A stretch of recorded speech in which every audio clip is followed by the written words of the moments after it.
Here's 20 motorcycle tips to help out your riding. So if you want to do a sharp turn on a motorcycle from a dead stop, the first thing you want to do is get the handlebars to full lock, lean the bike over, and put weight on the opposite foot peg to keep the bike from falling over. Now, as you start to ease out the clutch, you don't want to just let go of the clutch because it might stall the bike and you're going to fall. You also don't want to ease out the clutch very fast because you might just end up going straight. So whenever you get the handlebars to full lock, you lean the bike, you want to ease out the clutch just quick enough to allow it to have power to not fall over and to make the sharp turn.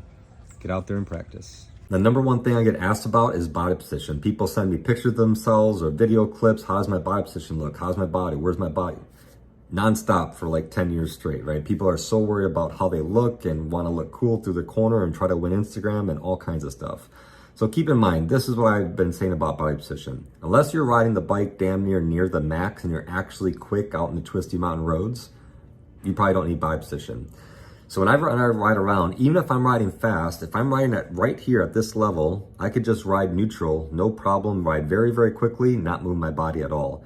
It's only when I start riding at this pace, just that little extra 5-10%, where body position will become relevant.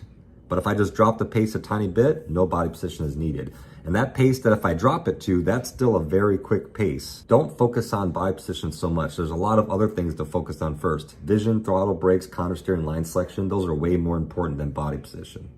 All right, everybody, once again, if your tires do not look like this and they're all the way down to the edge and you have chicken strips, that means you need to sell your bike because you don't know how to ride. So the funny thing about this, I've already made a bunch of videos about chicken strips and how it's stupid and nobody actually cares. And it got some traction, right? But then I made videos saying exactly what I just said, and then it goes like viral. And then a whole bunch of people comment saying, oh, well, why are you being mean to me? I'm a new rider. What about this? Because first, they're stupid enough not to understand it's sarcasm and you should sell your bike. Second, if you actually care, if you go up to someone else's bike and you look at their tires and then you start judging them based on their tires, you're a horrible person and I don't want to be anywhere near you. You can look at your own tires all day long and gauge your own lean angle and like, sure, it's your own bike, do whatever the hell you want, right? It's your own bike. But actually caring, and then people send me messages, pictures of their tires, like I'm supposed to care. I don't care about your tires look like at all. This is why pace determines everything. If I'm riding around at a slower pace, I only need to do a couple things to go through the twisty mountain roads, for example. Not really worried about line selection, not really worried about body position, not worried about trail braking, none of that stuff, because the pace is really slow. However, the faster you start to go, you have to do different things that way you would do it at lower speeds. And the lower speed technique not only becomes silly, but dangerous the faster you go if you try to do the same technique. So the pace determines what you need to do and what you don't need to do. At faster pace speeds, body position, line selection, trail braking become very important. At a slower pace, probably not so much. So when people ask me, do I have to trail brake every corner? How does my body position look for the corner? My answer is I don't know, because I don't know the pace that you're riding. It may be relevant or it may not be. So this is something I get asked about every single week. What is trail braking and do I have to do it every single corner? So let's start with the first one. Trail braking simply means you're on the brake, and I'm mostly talking about the front brake with this. I'm on the front brake, and as I lean into the corner, I'm releasing the brake as I lean. The more I lean, the more I release. Trail braking is not using the brakes in the middle of a turn. It is using the brakes before the turn while you're straight up and down, and as you lean, you start to trail or release the brakes as you lean. The second part, do I have to trail brake every corner? No, it just depends on how fast you're going. If I'm riding at an easy pace, sometimes I don't use the brakes at all before the corner because I don't have to slow down that much. So this is something I get asked about a lot, is when to accelerate out of a corner. So just like they say in champ school, you want to wait until two things happen. If one of them only happens, I wouldn't recommend it. So the first one is be able to see the exit, because you don't want to accelerate into something you can't see. That doesn't make any sense. The next thing you have to be able to do is start to take away lean angle. Here's the throttle, here's the lean angle. If you want to accelerate really hard coming out of a corner, you have to be able to take away the lean angle, start to stand the bike up. If you keep the same lean angle and accelerate really hard, it might spin up the rear tires, start to slide, you could high side yourself. So an easy way to think about all this stuff is wait till the bike gets pointed. You're not going to shoot a gun and then point it at the target. Doesn't make any sense. Wait till the bike is facing the direction you want to go before you start to accelerate, and be sure you can stand the bike up while you do it. So if you want to do a sharp turn on a motorcycle from a dead stop, the first thing you want to do is get the handlebars to full lock, lean the bike over and put weight on the opposite foot peg to keep the bike from falling over. Now, as you start to ease out the clutch, you don't want to just let go of the clutch because it might stall the bike and you're going to fall. You also don't want to ease out the clutch very fast because you might just end up going straight. So whenever you get the handlebars to full lock, you lean the bike, you want to ease out the clutch just quick enough to allow it to have power to not fall over and to make the sharp turn. Get out there and practice. Are you struggling to become a better rider? Do you want to challenge yourself to go above and beyond the basics? Then MotoJitsu Master Riding Program is for you. Full of drills you could set up on your own. All you need is a parking lot and some cones and a tape measure. Both of these books with all of my drills is also in my MotoJitsu app. Look in the description below for the links to my books and my app, and get out there and practice so you're not just being a basic. So I just made a video about preload and sag and the relationship between the two. This video is about damping. So both in the front forks and the rear shock, there's oil inside there. An easy way to think about damping is just oil going from one area to the other area. It's just pushed through some kind of hole or valve system or whatever. Think of a paper towel roll with holes cut in the bottom of it, right? And liquid is going from the inside of the paper towel roll to the outside of the paper towel roll. That's an easy way to think about damping. So if you understand this, you understand damping. So if you add more damping, all you're doing is pushing a needle into a hole that restricts the amount of oil that flows around it, making it feel stiffer, right? If you take the needle out, more oil is allowed to flow around that needle, which makes it a little bit more bouncy. Easy way to think about damping. And that's all you're really doing, trying to control the speed at which the suspension moves. So a lot of people have difficulty putting a bike like a GS on the center stand. So as you can see, the bike has a kickstand like normal. It leans on its side. It also has a center stand where it gets the bike completely off the ground, right? So you could do maintenance on the bike and it's a whole lot more stable. So how do you actually get it onto the center stand? The first thing to realize is you see it has 2 points of contact versus just 1 point of contact with the kickstand. So the first thing you want to do is you stand the bike up, right? Now when you put pressure down on the center stand, you want to make sure it's connecting on both sides. Make sure it's touching the ground on both sides. Then you could grab the back handle right here or maybe the handlebar and push straight down, and that will lift it up onto the center stand. The biggest mistake people do is they're still trying to do it while the bike is leaned over. Get the bike completely upright, both points of contact on the ground, then push. So whenever you're trying to do a sharp turn from a stop on a motorcycle, especially on a sport bike, the handlebars don't turn too far. So what you want to do is get the handlebars to full lock from a dead stop. Then as you start to go, you have to allow the motorcycle to lean.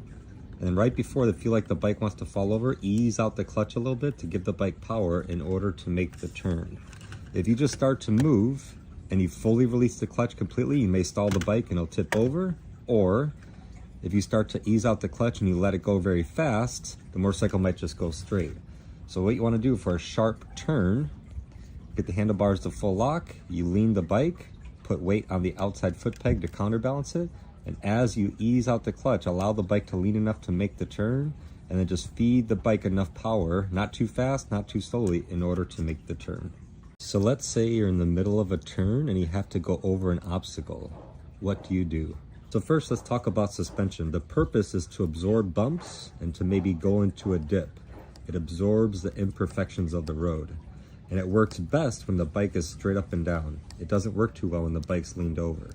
So right before you go over an obstacle, the best thing to do is to stand the bike up to allow the suspension to go over the obstacle and then go back into the corner. All right, everyone, here's suspension 101. So when you sit on the bike is gonna sink down a little bit. That's what sag is. If you're here to sag or preload, so this is the relationship. When you sit on the bike, it sinks a little bit, right? All depends on how much you weigh. Now, if it sinks too much, the first thing you want to do is add preload so it doesn't sink or sag too much. Think about an air mattress and you're going camping. If you lay down on top of the air mattress and you start to feel the rocks underneath you, you don't have enough air in the mattress, so you have to add a little bit of air. If you get on the bike and it sinks way too much, you have to add air into the bike, aka preload. It's just an easy way to think about it. You see what I'm saying? Now, if you sit on the bike and it still sinks all the way, completely maxed out, and you add all the air possible, all the preload possible to the spring and the shock, and it still sinks too much, you have two options. Number one, lose weight, or number two, get stiffer springs. So here's counter steering 101. You're coming up to a corner, you want to go right. You push forward on the right handlebar for a minute. The front tire does go the wrong way, but since it's two wheels and the rear tire is pushing it forward, you just destabilize the motorcycle and it's going to start to lean. Once you get to your desired lean angle, you have to stop pushing to allow the front tire to turn back into the direction you're going. And that happens automatically because the motorcycle loves you. It's called the caster effect of trail. And once that happens, then the motorcycle will turn and lean in the direction that you had initially pushed. So if you want to go right, you push forward on the right handlebar, causes it to destabilize, and then once you're done pushing, the handlebars turn back into the direction you're going. Push right to go right, push left to go left. This is how counter steering works. If you want to go right on a motorcycle at 5 miles per hour or 50 miles per hour, the speed does not matter. You push forward on the right handlebar. Handlebars go forward and backwards. Handlebars do not go up and down. So when you push forward on the right handlebar, the front tire momentarily goes the wrong way, which causes the bike to destabilize. But watch this. The caster effect of trail, once the bike starts to destabilize and lean, watch the handlebars.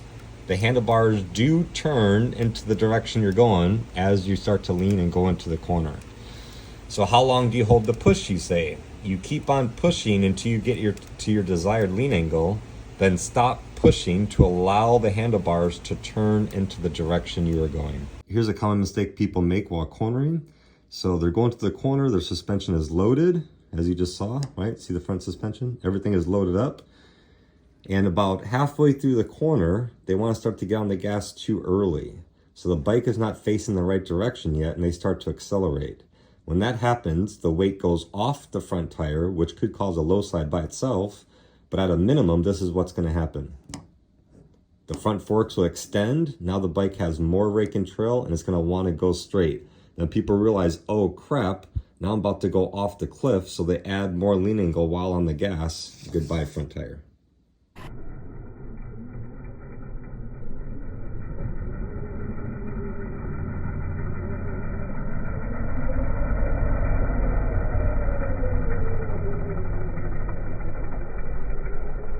All right, everyone, so as you just saw, I pushed forward on the handlebar in the direction I want to go. And because it was in slow motion, you could see the wheel turn the wrong way, right? And then it turns into the direction you're going and points in the direction that you just pushed. So if I push left, the wheel and handlebars momentarily go right, but then the wheel and handlebars turn to the left, and then I'm going to the left. And that was done at 8 miles per hour, 8.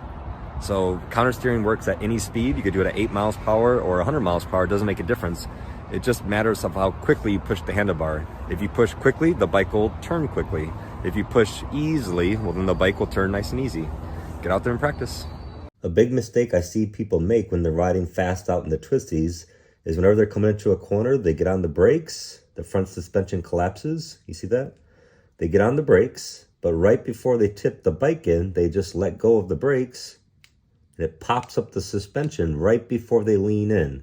So they load the suspension, they load the tire up with all that grip, but the worst possible time to let go of the brakes is right before tip-in when you need all that front tire grip. It pops up and then you decide, okay, I'm just going to lean into it. So you don't want to do that when riding quickly in the twisties. So what you want to do, going into the corner, you get on the brakes, you load the suspension up, you see that? Load the suspension up, it loads the front tire up. Then as you tip the bike in, you slowly release the front brake as you lean into the corner. This is called trail braking. All right, let's say you're going down the road and something pulls out in front of you or falls out of the back of a truck, like this Tacoma, and it's a Pack Talk Edge, right? So if that happens and you want to swerve around it, what do? Well, you want to push forward in the direction you want to go. So if you want to swerve to the right, you need to push on the right handlebar, which will make the bike lean to the right. And here's the key thing. You have to keep on pushing. You have to hold the push until you clear the obstacle. If you just push fast and let go, you're just going to wobble and crash. So you have to push and hold, push and hold. It'll make the bike destabilize and lean into the direction you want to go, basic counter steering. Now, once you and your bike clear the obstacle, you have to push the other handlebar to stand the bike back up and then get back around it. So you're doing 2 swerves in a row. You push to lean and then push the other one to stand right back up. This is how you do smaller circles on a motorcycle. Now, a lot of bikes, like a sport bikes, the handlebars don't turn too far. So on a really big circle, even at full lock, if you're straight up and down, it's going to be a really big circle, and that's not going to work. On some bikes, the handlebars turn really far, so you might be able to get away with only turning the handlebars and not doing a lot of lean angle like this GS. However, no matter what bike, if you want to make a tighter circle, you have to lean the bike more. Same applies for the GS. Handlebars all the way turned and lean the bike really far over to make tighter turns. In order to make the bike lean more, you have to go faster. So a lot of people go too slowly, which causes the bike to be upright, and they're only using their handlebars to try to make the circles. So I recommend going minimum 8 to 10 miles per hour to have enough speed to make the bike lean enough to do tighter turns. Be sure to download my MotoJitsu app full of drills you could set up and practice on your own. So one thing you want to stop yourself from doing, whenever you're riding around, you're coming up to a corner like in the twisties, do not roll off the throttle with your fingers completely wrapped around the throttle. As you roll off, your fingers should naturally go up to the brake. Even if you don't need it, it's always better to be ready.